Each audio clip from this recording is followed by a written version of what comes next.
Hey everyone, this is Austin Schur here with We Write About Music, and today I am speaking with David Sizemore of Farehaven. He's just released a fantastic new record. It is called Falling Endlessly, and I'm very excited to talk to him all about it. David, I want to thank you so much for being here. How are you doing today? Pretty good. Just just relaxing. I work third, so I gotta go to work here in a little bit. Okay. Well, I'm glad that we could get this out of the way and talk about music before work. Um, Yeah.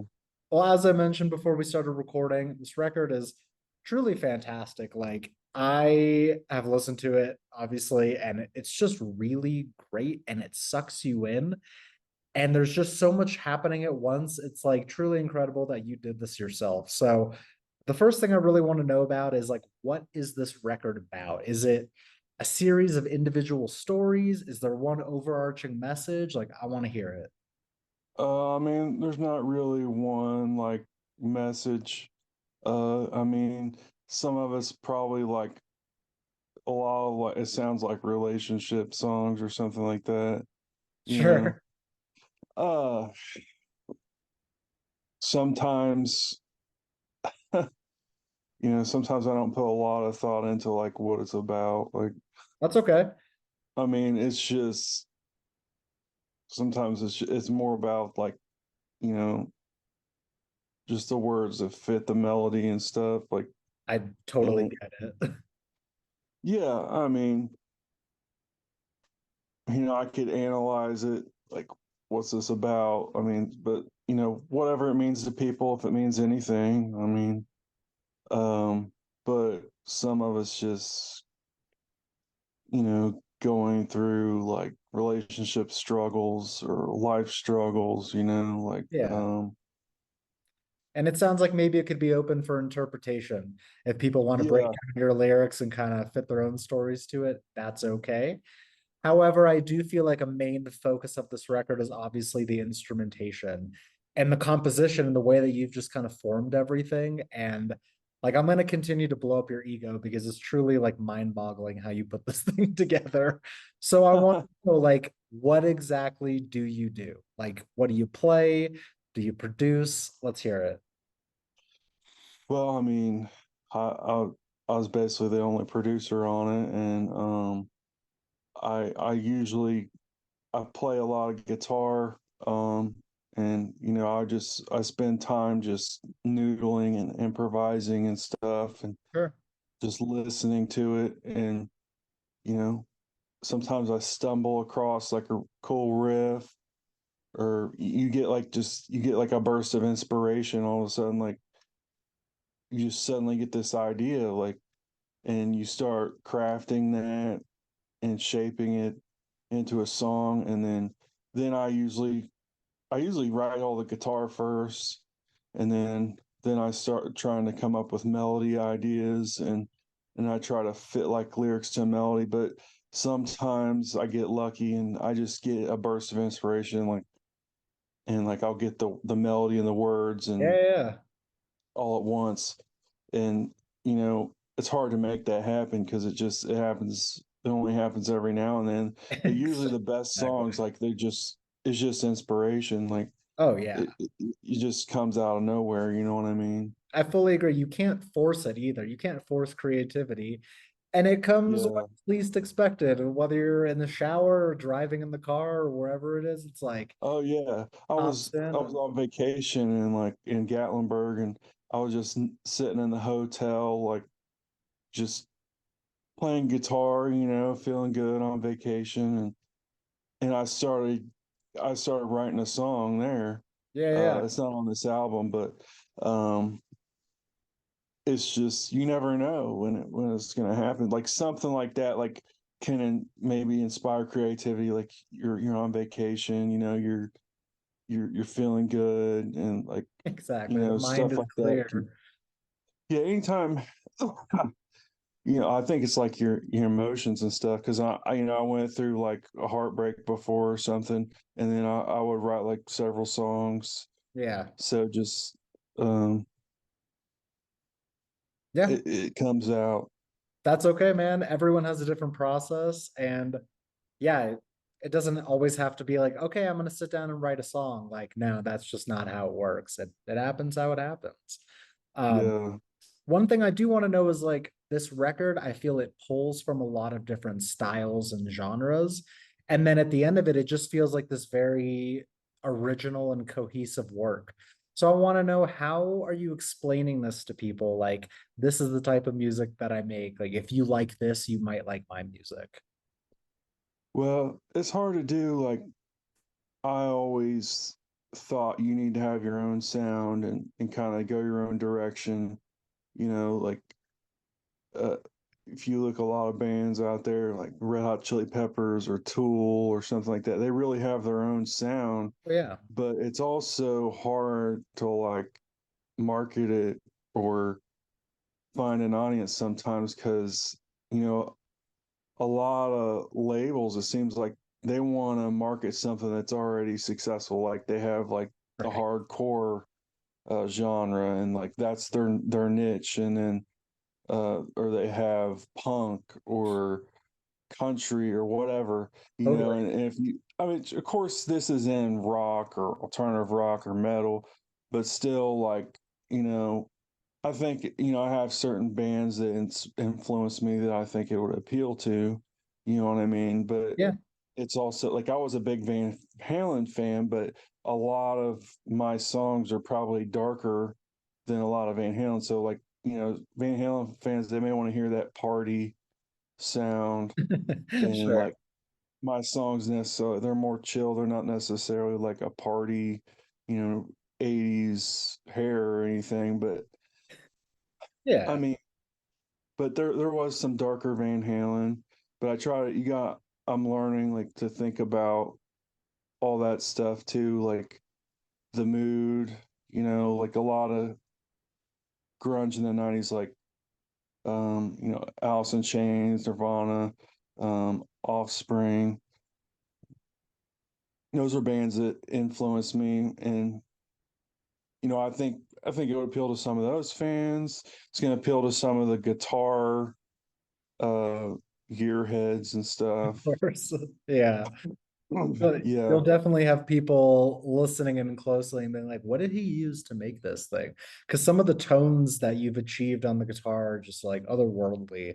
Um, and actually, I want to go back to something you said about making music that isn't necessarily on this record. So it sounds like you have music that is either in the demo stage or on another project. Are you going to be looking to experiment in the future, try new things?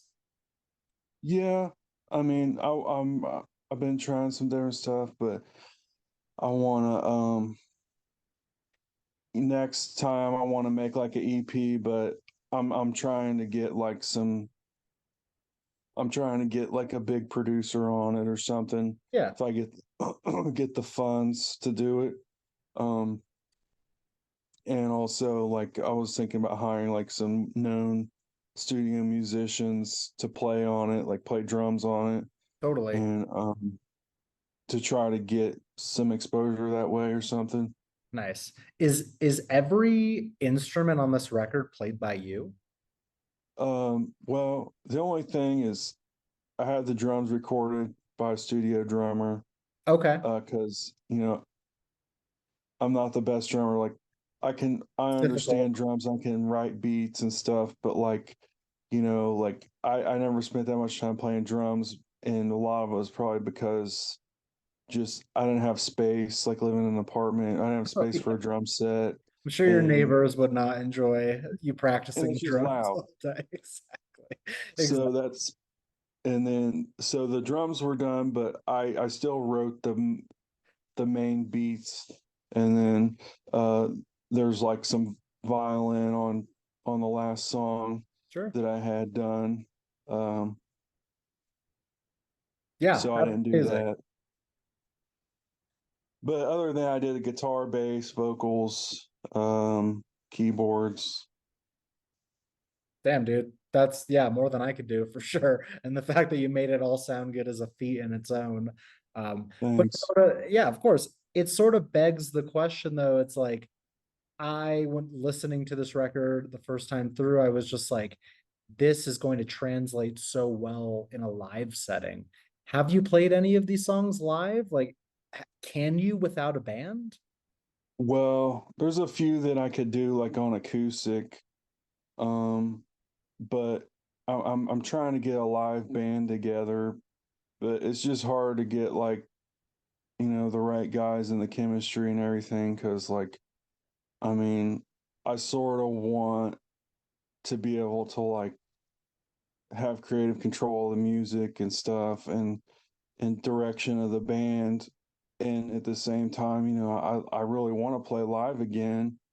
Um, but I've just been through bands where guys weren't serious or they quit, and I'm trying to avoid that. I'm trying to find some guys that are maybe more serious, um and trying to find the right chemistry and stuff, because I want I don't want to like put someone in a band they're not like happy with it or something. Of course not. It's also super complicated because, you have to become the teacher and teach them your songs and figure it all out. And I know that you hold yourself to a standard. It's like your name is on it. It has to be good. It has to translate well live. And I know that that can be very time consuming to do that process. Yeah, it's a lot, I just I'm more of a, there's kind of like team players, and then there's people who are just like individual. Like I'm more of like a solo individual. Like I'm not as much of a team player, and like that's a hard thing, is like, you want to play live, and um not really being a team player. It's there's just very few people that I connect with, or click with on that level, that I would really be able to collaborate with. You know what I mean? Like, Well, because maybe in the I want future. to feel like, yeah, I want to feel like they're putting as much into it as I am, and they're like as serious about it as I am. Exactly. No, that's what it's And about. I fully agree.